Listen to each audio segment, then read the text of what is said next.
Psst, check this out. Hey there, welcome to another episode of the Backchannel. In today's episode, I want to follow up on what we had been discussing in the last episode, which was going through the advice that I was giving a founder as they were coming out of an accelerator program, building momentum around a live process and trying to get to a close.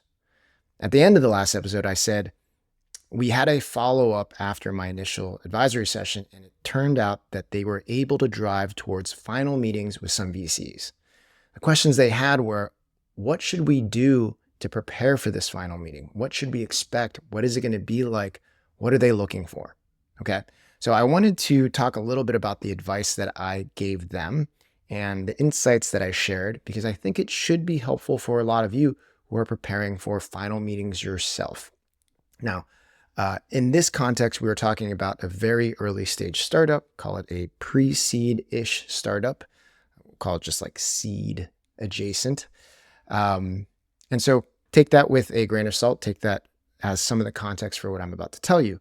But overall, I don't think the advice changes all that much for different founders in different industries and different stages. I will say that as you get to the later and later stages, as you get more numbers oriented, things can be slightly different. But overall, my advice is the same. And that is, the meetings won't be that different in terms of the goals that investors have during these meetings. In all meetings, they are trying to get a sense for what the business is, who the founder is, what unique angles they have, what the quality of the business is, and what are some of the advantages and disadvantages that exist in this team, in this company, in this industry. The biggest difference from my eyes is that in the initial meetings, there is less context for the VC to dig in. This is likely the first time that they've gotten a chance to engage with the founder. And so there's a lot of feeling out that goes on in order to push the mind of the investor in the direction of continue on versus let this one go. By the time you get to a final meeting, there will have been opportunities for the VC to get further up the learning curve, to develop more questions that they might have around the company. And there would have been more interaction on the back channel side of things with advisors to due diligence. So in this stage of the game, there is just more texture, material, context for a more fulsome engagement. So with a more fulsome engagement, a founder should be ready for more detailed questions, but along the same lines of the conversations that they had had previously. Now, the other thing about a final meeting is, especially in firms that have multiple decision makers, multiple partners, it's an opportunity for other partners who have not had as many opportunities to engage with the company or engage with the founder to get their own sense for the company, to develop their own opinions, and to ask their own questions. What this means is that even though the goal of the meeting is going to be very similar, the feeling will likely be pretty different. It'll be more intense, and a founder will have to be more confident and comfortable with how they engage and answer questions about their companies.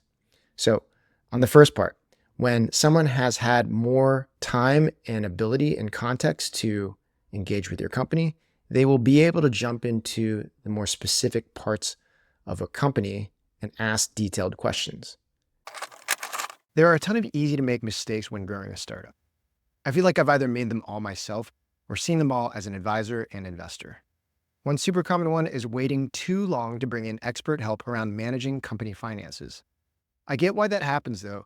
You're not a tiny company anymore, but you feel like you're not big enough to have an in-house finance team and don't want to waste money. My advice to you is to avoid the mistake of just winging it. This is not a time to fake it till you make it. At least talk to someone early so that you can hear about how the additional help could actually save you money and improve your operations. If you're looking for recommendations on who to talk to, check out Propeller Industries. They've worked with hundreds of venture to growth stage startups, so have a ton of deep knowledge to help you avoid major bumps and set your company up for success, whether it's talking to investors or planning for future growth. Set up a free call by going to fundedpod.com/propeller. That's PROPELLER, and tell them we sent you. They're giving Funded listeners a one-time $2,500 new client credit if you work with them for 3 months. And the dynamic around having multiple people to pitch at once creates a similar situation where more detailed, nuanced questions will come because as you're talking to one investor and answering their questions, every other investor that's listening gets to be silent, gets to process, and gets to think, what is a question that I'd like to ask? What is the thing that they're not answering yet that I'd like context around? And because of that, it will feel much more intense. It will feel like every step of the meeting will be high stakes, will be very meaningful. So as you're preparing for this meeting, realize that you're going to have to be on your game, but I don't want you to get overly nervous about being so comprehensive in your understanding of every possible question that could be asked. At this stage, if you get to a final meeting with a company, you should know your company well. Does that mean you'll have answers for every single question that comes your way? No, but you should be able to talk intelligently about all parts of your business. Sometimes it's okay for them to ask a question and you not have the specific answer to their very detailed question. If they say, what's day 30 retention? You might not have that statistic right off the top of your head, but you should be able to speak to the quality of your product and its ability to engage with consumers on some level. You should have some data or some story to be able to tell that at least gives you an opportunity to talk to them about what they're curious about. And you should also know that saying that you don't know, but you can get the answer, at the end of the day, you just need to make sure that they understand that you have a grasp on your business. The detailed answers about every bit of minutia is not necessarily that important, okay? So as long as you show up confident and excited about your business, able to transfer the right amount of energy and understanding of your business to the other side of the table, you'll do fine in these final meetings. All right. I hope that gave you a sense for what to expect when it comes to these final meetings. If you have any other questions, I'd love to hear from you. So do reach out, and I'll see you next time on another episode of the Back Channel.